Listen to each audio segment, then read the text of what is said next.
सर्वेभ्यो नमो नमः। मैं आचार्य कृष्ण शास्त्री आपके अपने YouTube चैनल पर हार्दिक स्वागत और अभिनंदन करता हूं। हमने पंचक के विषय पे एक वीडियो डाली थी जिसमें जाना था कि पंचक किन्हें कहते हैं, कब लगते हैं और पंचकों में कौन कौन से कार्य हमें नहीं करने चाहिए। जिसने पहली वीडियो नहीं देखी है वह इस वीडियो के बाद उस वीडियो को भी देखे ताकि आपको संपूर्ण जानकारी पंचकों के विषय में मिल पाए। पिछली वीडियो में हमारे दर्शकों ने जाना था कि संबंधित श्लोक अर्थात प्रमाण सहित जानकारी दी जाए। बात भी ठीक है, क्योंकि जितने भी आचार्य हैं, जितने भी YouTube पर वीडियो डालने वाले हैं, उन्होंने अपने अपने विचार रख दिए हैं। कोई कुछ कहता है, कोई कुछ कहता है, तो किस पे विश्वास किया जाए। तो जो शास्त्र सम्मत प्रमाण हैं उनके आधार पर ही मैं आपको बता रहा हूँ और उनके प्रमाण मैं यहाँ श्लोक उच्चारण भी करूँगा और आपको यहाँ स्क्रीन पर लिखे हुए दिख जाएंगे। आप उन्हें देख लें और ये मान लें कि ये शास्त्र प्रमाण हैं, इससे बाहर कुछ भी नहीं है। जो इससे बाहर बोल रहा है वो अपने मन से बोल रहा है। तो आइए जानते हैं। हम शुरुआत जो है मुहूर्त चिंतामणि से कर रहे हैं। मुहूर्त चिंतामणि मुहूर्त का एक सबसे प्रमाणिक ग्रंथ है, आप ये जानते हैं। तो उसका एक श्लोक है, क्षिप्राहि मूलेन्द्र हरीश वायुभे प्रेत क्रिया स्याद्धस कुंभगे विधौ प्रेतस्य दाहम यम दिग्गमम त्यजेत शय्यावितानम गृह गोपनादि च। तो इसमें स्पष्ट कहा है कि प्रेत का दाह कुंभ और मकर राशि में जब चंद्रमा हो तो नहीं करना चाहिए। यम दिशा में अर्थात दक्षिण दिशा में यात्रा नहीं करनी चाहिए। सैया का बनाना अर्थात चारपाई इत्यादि का बनाना नहीं होना चाहिए। और गृह के लिए, घर के लिए हमें छत इत्यादि का निर्माण, लेंटर इत्यादि का निर्माण नहीं करना चाहिए, स्पष्ट लिखा है। ऐसा ही ब्रह्म पुराण में भी कहा गया है कि कुंभ मीन स्थिते चंद्रे मरणम यस्य जायते न तस्योर्ध्व गतिर्दृष्टा संततौ न शुभम भवेत्। अब हम उस प्रमाण की बात करते हैं जिसके विषय में सबसे ज़्यादा संशय है। कोई कहता है कि 5 पुतले हों, कोई कहता है एक तो मृतक है ही, 4 और बना लिए जाएं।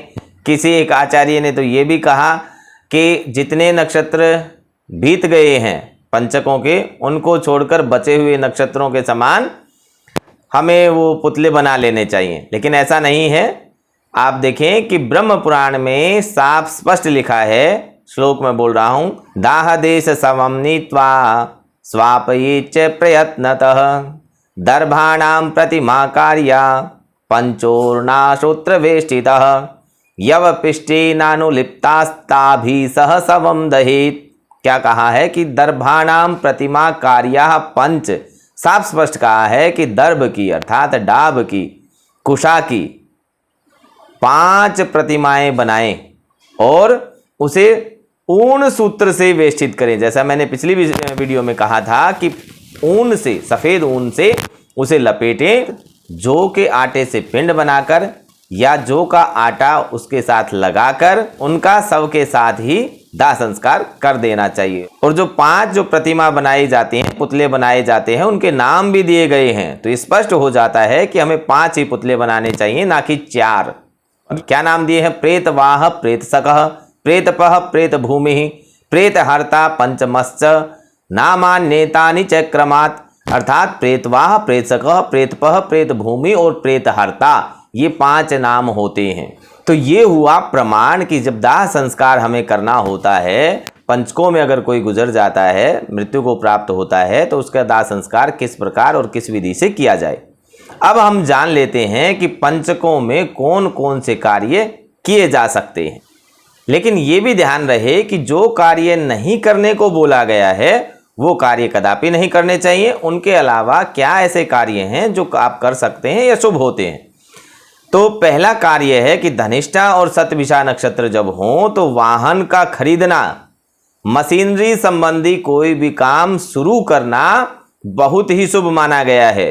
दूसरा काम, उत्तरा भाद्रपद नक्षत्र जब हो तो उसमें बीज का बोना, गृह प्रवेश करना, शांति पूजन तथा जमीन से जुड़े स्थिर कार्य करना बहुत ही शुभ माना गया है।